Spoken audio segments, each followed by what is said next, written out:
Um, Did you forget? what we don't need? What do we don't need an AD and two What? DPs and. No. The AD's at work, hard at work. Okay, there's tape speed. Thank you. Okay, we ready for this? Yes. Okay. Heidi, have you ever done a video game before? I never have taken a game into production. Last year I worked on a test for a game that ended up being conceptually way too ambitious and way too expensive, so it never happened.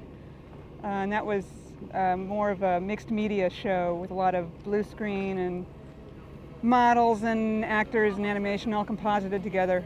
So it didn't fly. Hold on a second. We got a little bit of RF. Hold on. Oh, good.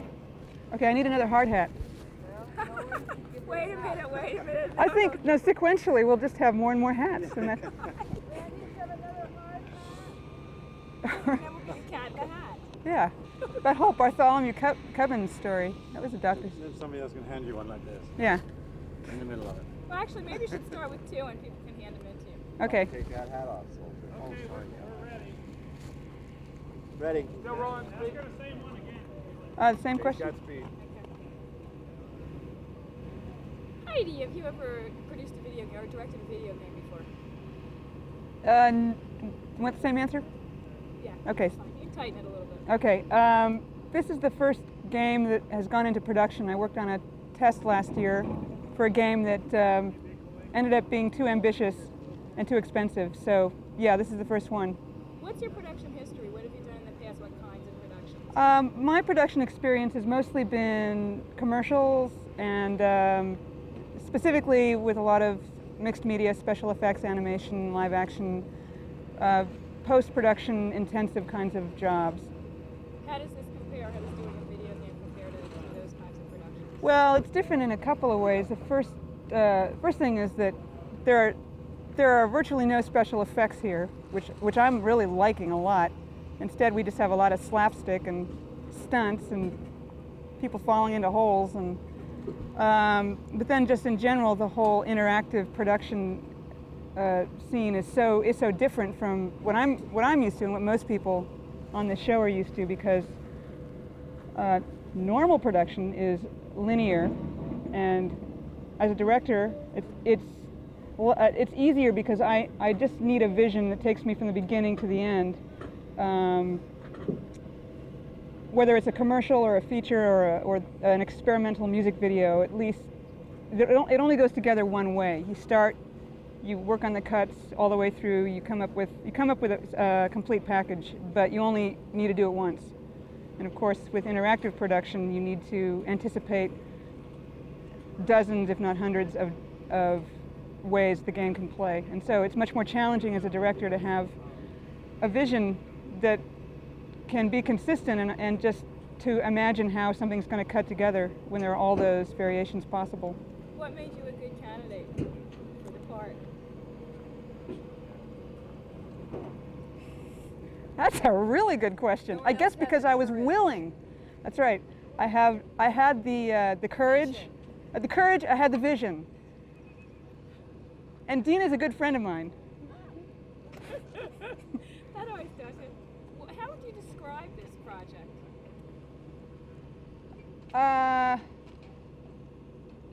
In terms of, Like, what is it? okay, this is a game for kids. 3 to 7 is our target market, but I think it will appeal to older kids and their parents, primarily because of the humor that we've incorporated into it. But in this game, we give the player an opportunity to operate heavy equipment. In fact, to be very mischievous with heavy equipment in a way that has no actual serious repercussion, but in the game, the player has the opportunity to, for instance, in the excavator, scoop up actors, dump them into dirt pits, dump dirt onto characters. So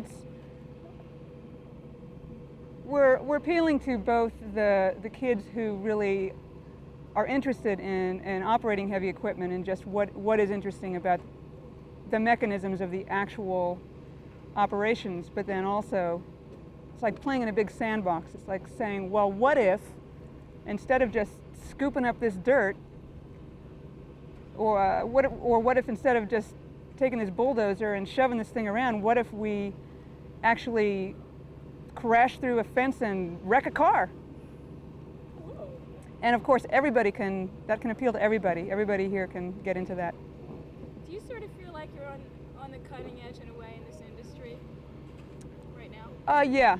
I guess I look at it more as dabbling my little toes into the wading pool of a pool that I'm going to be working more and more in, and I think all production people, especially in Northern California, are going to be doing a lot more of it. I'm going to stop you for a second. When you refer to it, refer to... Oh, okay, sorry. Should I put a hat on? No. Okay. Heidi, do you feel like you're on the cutting edge of kind of a burgeoning new medium? Yes, because I think that all of us in Northern California in production will be working more and more on video games, and less on the kind of work that we're used to, such as commercials. For me, that's a really welcome change. I'm really enjoying the challenges of this large of a project, and also this playful of a project. Do you think this will change the course of your career? Yeah, I think it will. I hope I will be directing many more of these games. What do you think the highlight of this project, either so far has been or looking ahead, might be? I'm really liking being in production. For me, the conceptual aspects of this game, just the story conferences and the sitting around trying to imagine what it was we were trying to portray and all the possibilities, and writing up the flow charts and discussing all the possibilities and having story conferences. Ultimately, I got really impatient with that. I'm so happy to actually be out here and shooting. I really like the fact that we're working for days and days on end. Normally, when I work on productions, they're 3-day shoots, maybe a week. In this one, we have 3 weeks of shooting, if not a little more, and as many weeks or more of editing. So it's more satisfying because it's a longer-term project, and I like that. Your principal characters, Dizzy and Nuts, are great and really funny. Do you have any stories about when you, like, who your vision was, what you were looking for when you cast? Well, with Dizzy in particular, we were looking for sort of a Leslie Nielsen type. We wanted a character who could be oblivious and relentlessly cheerful and appealing to kids, warm and friendly, but basically a straight man in a really funny way. And I felt that was going to be the hardest thing to find in a casting call, just because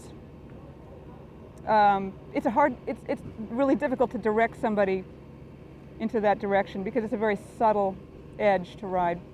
And Scott came in without much direction. He just nailed it. He walked in and he was Dizzy. He was grinning and he was oblivious and he was perfect.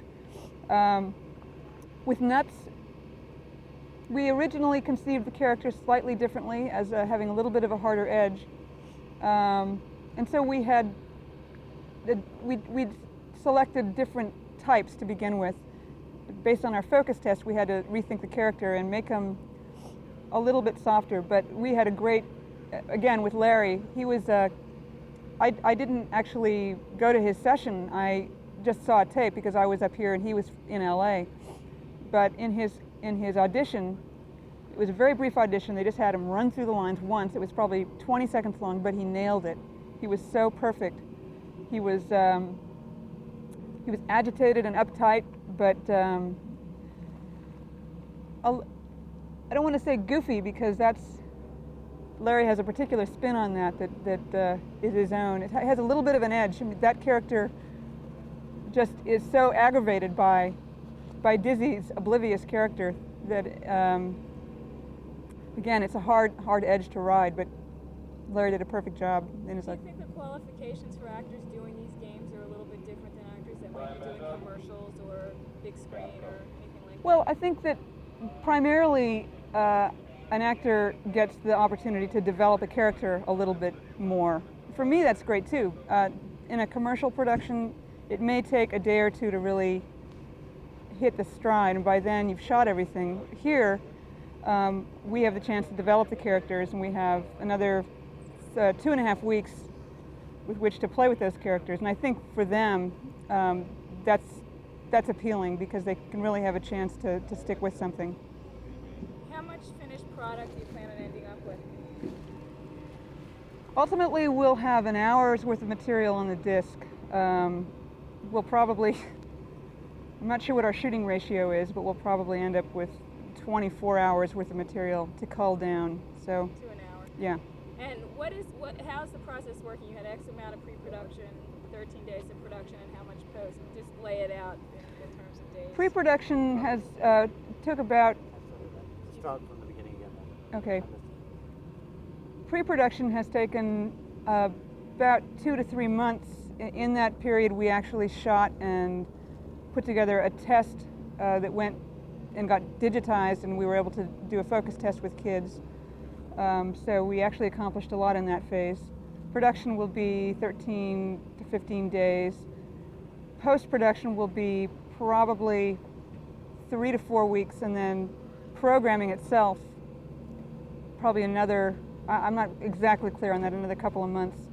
One thing that we're doing though is overlapping a lot of these areas, so it's not, we're shooting a week now, we're going to edit next week, we're going to hand off material to the programmers so they can start programming the game while we're shooting our second week. Out when? I'm sorry? When will it be out? The game will be out, you know what, I don't know. The game's going to be out for Christmas, but the game will be available sometime in November, I believe. And what's going to make this game walk off the shelf? Why is somebody going to buy it? Well, I think what we're counting on is the appeal of heavy equipment, how immediate and visceral the appeal is to kids who really love trucks and love the idea of operating bulldozers and excavators. And I think what's going to help us, what's going to help sustain that interest is that we have funny characters, we have funny situations that all this equipment has been incorporated into, and I think it'll be appealing. I think parents will like it, and I think kids will like it. Are your big trucks getting personalities as you go through your shooting days? They are. We have Eddie the excavator. Eddie the excavator and Barney the bulldozer are the one way I'm trying to give these machines personality is in selecting. I've selected a certain size of machine. The bulldozer, for instance, is not the biggest bulldozer, which we initially wanted to use, but it's kind of a compact, small one, a very accessible sized bulldozer. The excavator that we're selecting is a similar scale to the bulldozer, so it all seems pretty friendly and like it's possible to actually go sit in the cab and operate the machines. In watching you guys work, to me, the biggest difference is the repetition, doing things, over and over again, to have to say the same line 20 different ways. Is that real different for you as a director? Yeah, it's real different. It's interactive production is kind of like a fever dream, where your brain makes you replay the same scenario over and over and over again all night long, each time with the slightest variation, until you either resolve the conflict or you wake up. Perfect. That was great. That was a great end. Good job, Heidi. Well, I hope there's something in there. That was a great answer. Yeah.